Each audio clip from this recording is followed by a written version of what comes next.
And then at this point, we can probably take down the slide share so we can all see each other better.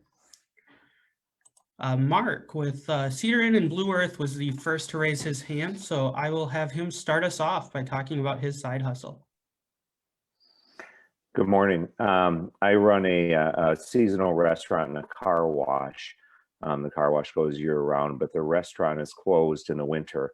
So recently we had a landscaper go out of business, and he did Christmas trees. So we sell fresh Christmas trees in the winter. We've been doing it for 4 years now. So it's a small side business that runs about 3 or 4 weeks in December, and then we're out. Awesome. Thank you for sharing, Mark. Next to raise his hand was Dylan. So Dylan, if you want to share your side hustle. Sure. Hey everyone, good morning. My name's Dylan. So my side hustle actually just started, a couple of weeks ago, and my sister had just graduated college, and 2 of my buddies as well. And I had been in sales for about 3 years now, and I'm managing a sales team, an SDR team. I'm actually just switched from Taylor Corp. I'm going over to a new company called Chow Now, starting next Wednesday. But I started interviewing people, and a team. So my sister and my buddies wanted to go into that SDR role, at other companies. So I kind of did an interview prep with them and spent an hour with 3 different people, and they all got jobs within a couple weeks, and a lot of them were getting multiple job offers. So after the second and third time, like, okay, I think I could really make this into something. And that's how I got the idea for Interviewistic. And I just prep recent college grads and entry level applicants to get them ready for their interviews. I do resume edits, and then mock interviews as well. Awesome. Thank you for sharing that, Dylan. Next to raise his hand was Bobby Drengler.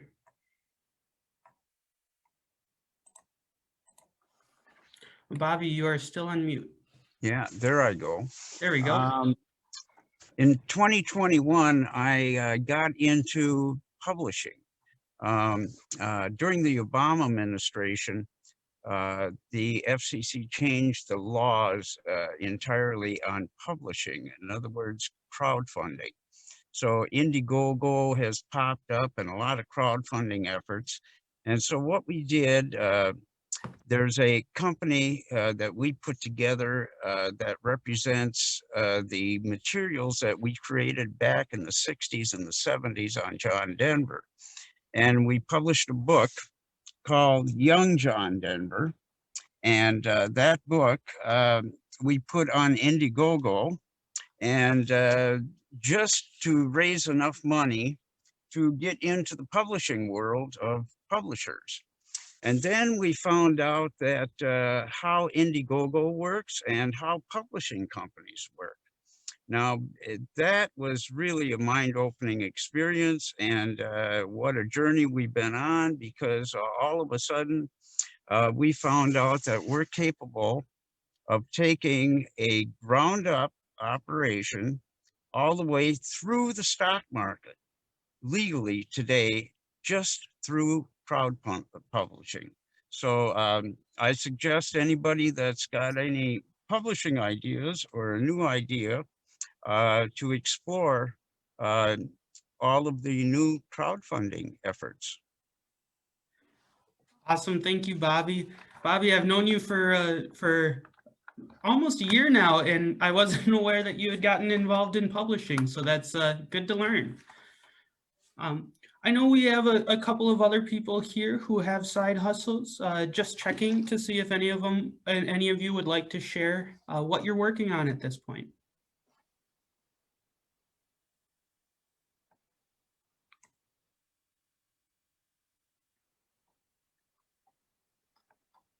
If not, Yvonne? We can invite Esther to talk about her side hustle. Go ahead, Esther. Thank you. Wow. I'm really glad to be here. This is really interesting. It's nice to see Bob and then, and everybody else that, again, but anyway, so I would like this to be my main hustle. I do freelance writing. In 2000, can I take the 3 minutes? Is that cool? Like, all right. In 2001, I graduated with a degree in creative writing and started doing workshops at Barnes and Noble. If you guys remember when it was back in that strip mall, I was doing writing workshops for people and stuff like that. And just kind of trying to create spaces for people to use their voices or sit with their voices. And anyway, eventually I started getting into playwriting, where I was writing plays for the rural schools in Green Isle, Minnesota, and then Minnesota New Country. And Minnesota New Country, I'd write murder mysteries for them for their fundraisers. And then Green Isle had a setup where they would have a member of their community come and speak, and then you would write a play, a musical, no doubt, based on their life. And I was the script for that. And just kind of stuff like that. And then the Living Earth Center, I'm currently their poet laureate, which is a voluntary position, and hoping to create workshops up there as well. And that's just writing for events that they have and stuff like that. And what I'd really like to get into is the Enchanted Muse is going to be a new music art tea lounge that's here in town. So I'm kind of working with him to create these poems for these muses that he has, as well as like his menu descriptions, like basically anything that needs to be described in a poetic way. And I used to host open stages and stuff like that. So yeah. And I wanted to read a poem. Is that okay? Absolutely. All right. Is it? You guys are cool with that? Is that all right? So this is a poem that I wrote for the Living Earth Center's newsletter. And like I said, if they have an event, I'd write a poem for them as well. And it's called Dust Trust. And thank you for letting me read this, because I really miss performing as well. So Dust Trust. Don't expect from the seed. Let it rest with dust trust. Perhaps in blind earth, its knowledge unbinds and weaves its sight a sun journey. Don't expect from the body. Live with death trust. The beat developed in the dark to make time for a time with a planet that beckons. Don't expect from the poem. Sit with hush trust. Bare feet on ground and leaves in the air of an autumn afternoon. If these words choose you, they will come. Don't expect from the garden. Have husk trust. Like an ear, rowing golden white teeth with strands. Breathe in ivy with the round red harvest, fleeting, willing, ripeness in your hands. So anyway, thank you for letting me share that. And I like the snaps, thank you. Yes, and I also have a YouTube channel as well, where I like to make videos with that poetry. Like I said, basically it's just about trying to create spaces to be with my own voice, and then for other people to be with their own voices, because we all have something to say. We're all unique perspectives of this universe, and I like to encourage that. And that is my side hustle. Thank you. Awesome. Thank you so much for sharing your poem with us, Esther. We would love to see you share your YouTube channel in the chat box here. So if anyone would like to check out more of what you're doing, they can follow that link. Tanya has her hand raised, and then Matt Lassard actually has a resource available for people that are looking to explore a side hustle. So I'll turn to him after Tanya. I do want to, just so you're all familiar with what we'll do over the rest of the conversation, to let you know, once everyone has had the opportunity to share their side hustles, I want to have another opportunity where people can share a couple of successes and then challenges they've faced with that side hustle. We're going to break out into small group sections in the second half of the conversation today. But as people share some successes and challenges, I will pause so that we can have maybe 1 to 3 people that might have a resource that can help with one of those challenges, give a solution, or give a resource to a challenge that someone might be experiencing as we get into that part. But with that, we'll go back and we'll let Tanya talk about the side hustle that she is working on. Thank you. So at the moment, I have 2 side hustles, but one is open and one I'm thinking I'm starting in maybe 2 weeks. So the first one is that I sell sunglasses. I just buy and resell it. I've been doing it for since 2018, so almost 3 years now.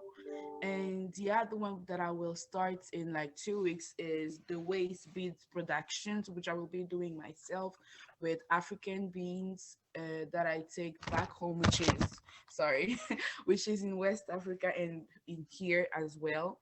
And I have so many ideas concerning business and side hustle, but I'm trying to focus on one or just two so that I can be very, very effective and not just do business just in order to do them. Tanya, I didn't hear, what is your second business? Waist beads. Yeah. So it's kind of like pearls, which I Okay. do it myself. Awesome. Thank you, Tanya. Matt, did you want to share the resource that you mentioned? Yeah, no, thanks, Ryan. I don't know. I became recently a member of the Clubhouse community deal. I don't know if anybody has joined that yet else. I know there's plenty of people on there. I found it interesting. There's probably, it's a different new format. I don't know if everybody's heard about it yet, but it's gotten some news, and I was invited by actually a investor accelerator to join it because there's a lot of good things on startups in there. But anyways, there's a lot of side hustle rooms where people are talking about their side hustles and what to do and how to improve their side hustles. So and there's a lot of resources on there. Some are kind of interesting, some are better, but you basically walk into conversations of people presenting and on topics, and you can communicate with them, right? So it's kind of, if you haven't heard about it, it's been kind of in the news and people have been doing it. But anyways, I just thought it was interesting. There's 20 different rooms already with side hustles. So a lot of conversations going on, and maybe people can grab ideas from there and other resources online too. Awesome. Thank you, Matt. Before we go into some successes and challenges, I want to see if there's anyone else who has a side hustle that they would like to share. If you do at this point, you can just feel free to unmute yourself and share that side hustle. I feel like I'm the only odd face here, so I'll pop in and say hi. It's my first time. I actually talked a while ago with Mike about, I have an embroidery and heat transfer business that I do on the side as my side hustle. I've been doing it for almost 6 years now, and I really enjoy it. And I focus mainly on baby and kids clothing, embroidery, and I'm expanding to do adult t-shirts and kids t-shirts, and looking into launching a subscription box. Well, a couple of them, but one for sure. Awesome. Thank you for sharing, Jackie. Yeah. At this point, I'm going to open it up again. If somebody would like to share some successes they've had with their side hustle, and then any challenges that they might be facing right now, again, feel free to use the raise your hand function. I'll call on you. And then what we'll do is we'll give people, again, we'll give a couple of minutes after each to give people an opportunity to share any resources that might help with that. Bobby was the first to raise his hand here. Right. I've been researching a lot on independent, success with side hustles and publishing and people with new ideas, and what the difference was between success and failure. And this is raising anywhere from $1 to up to 10 million, which you're legally able to raise now in the United States on open media. The biggest challenge in today's economy, since the pandemic has started, is what you're putting out on social media. And that boils down to about a 3-minute or less audio video presentation. Now that is so important, because the new startups that have been successful at raising 10 million, and that's 3 of them, and they've all, believe it or not, have been in the cannabis industry in 13 different states. have successfully raised it with a 3-minute video on whatever they're selling. One of them has been a soil company that just sells the soil to grow everything, to grow product. And that they raised 10 million within a 7-month period. And that was a total success, unexpected, just because they directed their video into content and what the effect was and what their future was going to offer. Now, that's what I'm adding to this conversation is your audio visual presentation is probably the most important part of your presentation to raising funds for your business. Thank you. Hi, Bobby. Thank you so much for sharing that. And just to add to what Bobby is saying, I don't have a business. I support entrepreneurs. I support businesses in our region. And I can confirm what Bobby's saying from the perspective that when I share something that's using audio and video, it tends to perform so much better and do better to promote our region than if I'm just sharing a photo or just sharing, certainly better than if I'm just sharing text.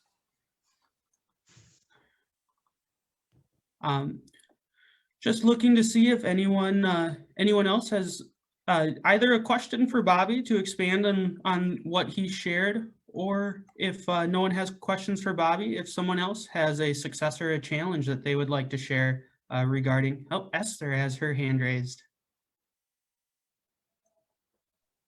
My challenge is figuring out how to raise my hand on Zoom. This is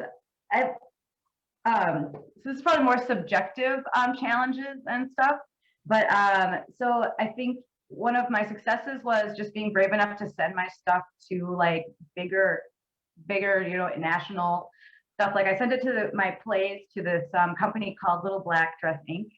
And because I did that, my plays were able to be produced, like it was in New York, Milwaukee, and Magnolia, Arkansas. So my joke is always like, I'm big in Magnolia, Arkansas, but never been there. And then the subjective challenge is that sometimes I feel like there's still kind of the stigma that like artists, you're supposed to be doing it for free or not getting paid for it. So that was kind of like setting those like boundaries of where like, this is what I need to charge for this or that. So, and just not being afraid to do that. So thank you. Awesome. Thank you, Esther. Can I riff off of that for a sec? Absolutely. That just like struck a chord with me. When I started my company way back in 1983, I practically gave it away. I gave away my time. I gave away the time of my staff and stuff because I was, trying to grow it. And one of the big lessons I learned about 3-4 years in was I had to value my time and I had to value the time of my people. And I think that's really hard. And so I wanted to ask the other folks, who are doing, who are starting up, side hustles. Do you feel that pressure to give away your time, to give away your, your resources to try to build an audience, and then is there like a catch? There's a catch point at some point where you kind of go, if I'm going to spend time on this, I got to make enough money at it, to make it worthwhile versus my other endeavors. So I just wanted to, put that out there. That was one of the things I really struggled with, was like valuing my time and saying, I'm not doing this for free. I can't. Anyone who wants to respond to Yvonne's conversation, feel free to just unmute yourself and respond to that. Ryan, I will. And it just, to me, just in business in general, Yvonne, that's a great comment, because everybody wants to get in the door and you want to give something so you can get that recognition and move forward. What I've always done with clients or in business, I'll give a certain amount to give them an idea of what I can do. And then I place a value on it, because you'll find out real clearly what the intention of the other people are. And it's sometimes hard to do that, but I've always believed in, show them what you can do and then put a value to it, and to show that you're serious and they have to be serious too. But there's always a fine line to walk when you're trying to build market share and customers. Absolutely. Esther, I wanted to direct you to a potential resource if you haven't already. I don't know if you know Dana Sikala. here Oh, in yeah. Mankato. So Yeah. I just had the opportunity to ask her because I was talking about how often it is that people expect artists to do things for either free or cheap. And she seemed like she's had enough experience that she's got some good advice on how to navigate that.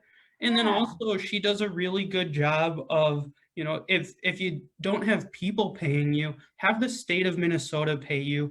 We all have our tax money is going towards making sure that the state of Minnesota can pay for the arts. So if you're not utilizing those legacy funds, that's probably a really good opportunity for you. Yeah, thank you. Yeah, most definitely. Aaron, I see that you would like to share. Yeah, I can share a little bit. I've got my company is Live Your Truth Journey, and with that company, I am a life coach and speaker. So it's definitely, I don't want to consider it a side hustle, but that's definitely what it is in my life right now because I do have a 9 to 5 that I earn all my money for living at currently, and I've got 3 teenage kids, so I'm just absolutely busy 100% of the time. So it's been a year of growth for me. I actually did, I don't remember what month it was, but I presented here to 1 million cups. And I've done a lot with that. And I'm actually currently in the process of producing an online coaching like course through Thinkific. So pretty soon I'll be launching that. So that's kind of been my focus. The life coaching, like one-on-one coaching is something that I'm absolutely growing as well, but I found that that's really hard for me to schedule with 3 busy teenage kids and also the same with the speaking. So I'm growing that and I'm looking forward to launching my coaching course online very soon. So I'll share that with everybody when I do.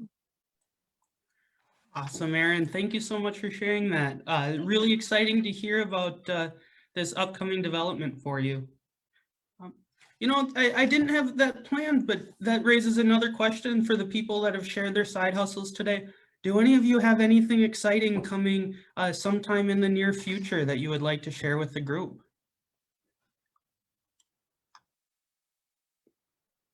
Looking for, feel free just to unmute yourself at this point. Yes. I'm planning to organize some word shares for the Living Earth Center up at the gardens up there, which will be open to the public for people to come up in. So, and then hopefully yeah, thank you. Awesome. Thank you, Esther.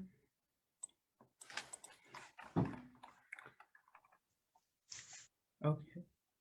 Bobby? Yeah, I believe if we get through this pandemic thing, and I'm about to get my shot #2, so I feel pretty good about the way Minnesota has been handling this pandemic and opening it up to the public once again, since my family has been in the public service business with clubs and that. But what's happening in the open air concert business and the music industry, it looks like we're going to be able to generate some activity and some open air concerts this summer. And if that happens, and if the licensing and all of the, gets okayed, I think we're going to do a Young John Denver Festival. I think there's going to be 2 of them that are planned, one on the Nicollet Island in Minneapolis, right underneath the Hennepin Avenue Bridge by the pavilion there, and the other one in St. Peter, where John actually got his start here in Minnesota. For those of you who don't know, John Denver went to school in Minnesota, high school, and graduated out of Minnesota in high school and got his start in Minnesota. Also married here and established his jump start to his success story. So that's what this concert is all about, the invitation to all of the people that were involved in his career. So festivals are on their way in, and the pandemic is on its way out.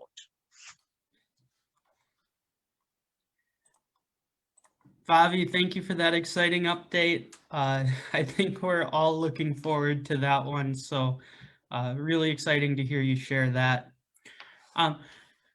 Again, I want to offer people the opportunity, whether it's to share something exciting happening here coming up, or if you have a roadblock that you've been facing in your side hustle, either just a general roadblock or a roadblock as you've tried to turn it into your main hustle, as Aaron was describing earlier. Feel free to unmute yourself and share what that roadblock is, or what that upcoming event is, or even a success that you've had. While people are thinking of anything they might want to share, I also want to let you know we would be happy to have any of you who have shared a side hustle here today come back in the future and have an actual 1 million cups presentation.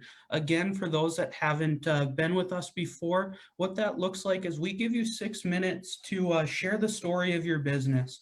Most presenters will talk about how and why they got started. They'll talk a little bit about what their business does. And then again, they go into a couple of challenges that they're facing as a business.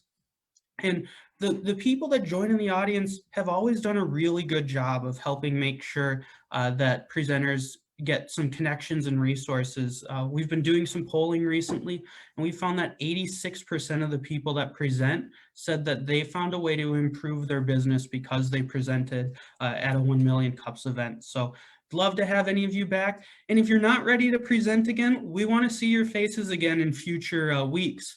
I think there's a lot of value in what you're learning through your side hustles that you can share with our presenters.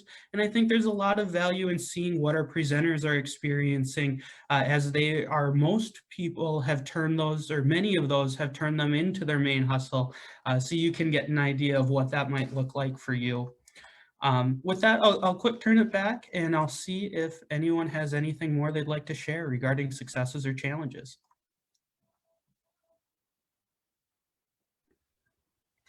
I was gonna say, I'm with Aaron on the figuring out how to make it your main hustle.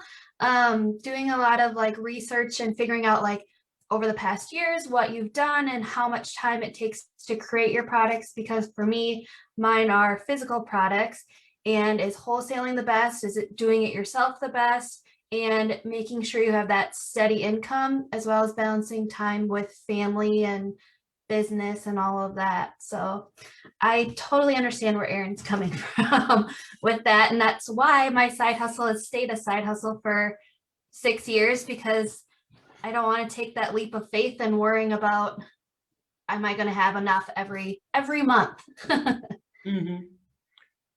No, Jackie, that's a real concern I think that a lot of people have. If you're not aware of it, I want to share one of the best resources that I believe exists in our community. And that is a organization called the Small Business Development Center, based out of Minnesota State University, Mankato, where there is a group of business consultants. Matt is actually one of those business consultants with the SBDC. And they are there to offer you free support to help make your business successful. They have many different consultants that focus on different things, whether it's finding ways to help with startup, finding ways to help with marketing. And they also offer a lot of various clinics that can talk about specific topics, whether they're legal. Matt, if you want to share anything more about the SBDC, I'll turn it over to you. No, Ryan, great comments. Yeah, no, I would look towards that, and because there's really a great amount of different resources there. When I came back, I started a company abroad and came back and got involved with SBDC and saw the work they can do. I was really impressed with that, and I've been on the investor side and a lot of different sides, and I think you'll find real professionals there. On the side hustle thing, and Jackie, I know you talked about it a little bit, and this may not fit, but this is what I'd say to everybody who has a side hustle. Can you make it a side hustle that you could have other people work for you and do their side hustle, so you're not taking all the risk out? If you have a side hustle that you can, I don't want to use the word franchise, but you know what I mean. Can you build a side hustle that others can do too, and to multiply your opportunity. It may turn into your real hustle, the hustle. So I would recommend that if yours can do that. Not all can, but if you could find a way to turn that into something where 10 people are doing your same side hustle and you can benefit from it. I actually was gonna say, I do know about the small business one. That's where I learned about you guys, and it's been a while. And actually, since I've talked to you guys, it's probably been almost a year. Well, almost a year since I've talked to you guys. I just did one of your courses and talked with Mike, I think his name was. I'm pretty sure I recognized him before he left, and he helped me a lot. And I actually, all the goals I set with you guys, I already accomplished. So I was pretty excited about that. I got to invest in a few new embroidery machine, and expanded my website, expanded my products. So, and just really, it became a true business, I should say. I am no longer a hobby business, according to my tax accountant. So that's good. And yeah, so I've gotten to expand a lot and kind of really looking into making a 3-force hustle. Awesome, Jackie. That's so exciting to hear. Oh, I mentioned it in chat. I'll hold up this book too. This is free to anyone who presents for 1 Million Cups, and it's about taking your side hustle and making it your main thing. I put the information in chat too. Rhonda has her hand raised. Yeah, so I had joined you guys at the beginning on Facebook Live, and then I just couldn't resist joining the Zoom. So this is a great conversation, and I hadn't really planned to present anything or talk, but I have kind of a unique side hustle, and I self-published a chapbook. I wrote a full-length poetry manuscript, and I'm seeking out a publisher for the full manuscript, but then I got a Prairie Lakes grant to help cover some of the cost of self-publishing. And so the book, I got 500 copies of a book last April. And my plans to, it's a book specifically about grieving and loss. The book is called Said the Old Widow to the New, What to Expect When You're Unexpecting. So it's a very kind of targeted audience. It's a very targeted topic. And my plans to sell the book was to schedule readings in local art centers. And that kind of, so I ordered, my initial run of the book was 500 copies, and I have 300 sitting in that closet behind me. So the first 200 went surprisingly quickly and easily, but with the pandemic, I just I don't have a financial need to immediately sell those books. And so I wanted to do it right. And I wanted to really enjoy engaging in the reading circuit, and in that process, I didn't want to the goal for me isn't just to sell the books, it's to connect with people and to bring that work out and to make my work available to people, as well as other goals that have to do with publishing the larger manuscript. But so in my situation, I just sort of made the decision to put everything on hold for a year. And right now my next steps are around the Art Center of St. Peter is going to be offering a class, and I teach at the Art Center every now and again, but they're going to be offering a class that is specifically geared towards artists and how to think about your brand and develop your brand, how to promote yourself. So that's going to be my next step. But I also have to think about like, what's the social media presence? And, right now I do Facebook because it's fun and I enjoy it, and I don't have any goals around that. So really understanding what's the best way to move forward from here. It's not a permanent side hustle. I don't think it's kind of a temporary side hustle. So that's where I'm at. If anybody has thoughts on promoting stuff like that, I'd be interested in hearing. Well, I can jump in real quick with a kind of what happened. This is what happened to us. Carl Franzine wrote this book, and all of a sudden, you know, he's in my little group with the John Denver stuff. And we decided, or he decided, that he was going to put it up on Indiegogo. When we put it up on, we did Indiegogo once, and we hit our goal. And that's all we wanted to do was hit our goal, right? And then the next time we did it, we hit our goal again, which wasn't that much. It was only a couple $1,000s. And so we did it a third time, but Carl got into what is Indiegogo all about. And guess what happened to us? We all of a sudden, since we were self-published and we were looking for a publisher during this time because we didn't know anything about the publishing business, and we were exploring. But this is what happened to us. We found Indiegogo is a very unique way to do a fund. That's INDIEGO, I think, Indiegogo.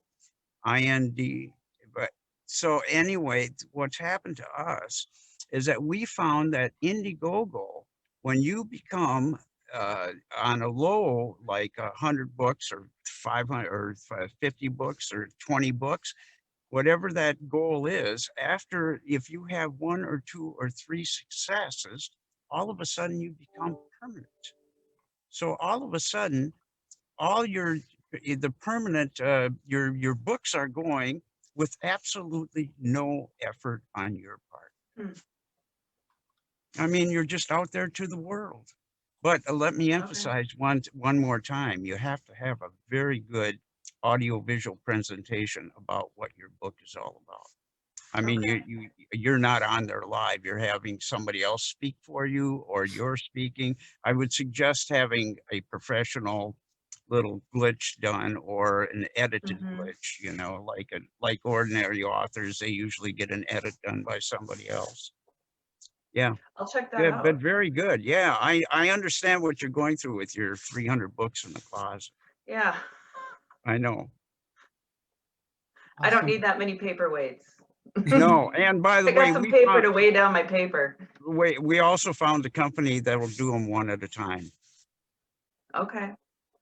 Yeah, because I've been trying to avoid Amazon, and really my plan. I worked with a company called Beavers Pond Press, and they're a hybrid publisher, and they offered some good guidance, but you know, the 32-year-old publisher I was working with, editor I was working with, didn't have any insight on the pandemic for me in May, because nobody did.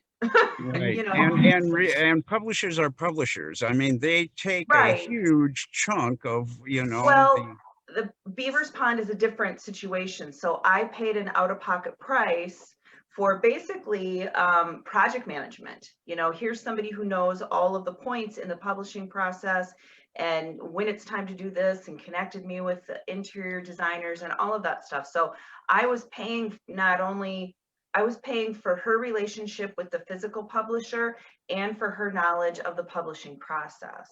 And totally worth it.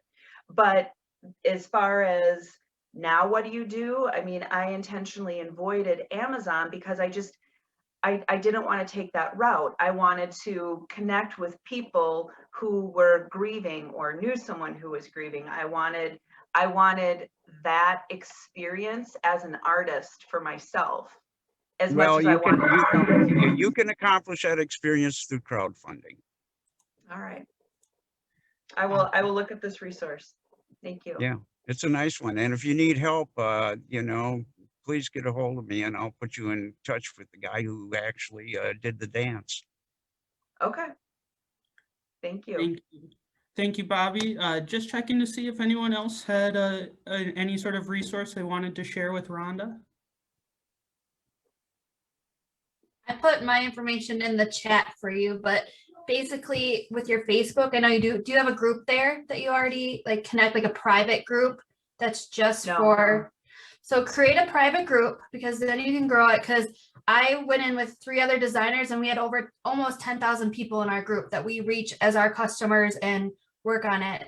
Since then, I've created my own group, and I don't have as much just because they aren't selling and I'm now selling more kind of thing. But then it's really your target market, and it's someone, when you start doing your branding again and when you really focus on it, you can ask them like, hey, do you like this logo? You know, what do you think of this? What are you needing? What can I do for you? And it gives you that personal connect. And people love those personal groups because they can put that information in there and not have to really worry about, you know, having a friend or family see it unless they're in that group. So it gives them that like comforting feeling of not airing, not their dirty laundry, but you know what I mean? Like showing their vulnerable side, and they're in with other people who do that.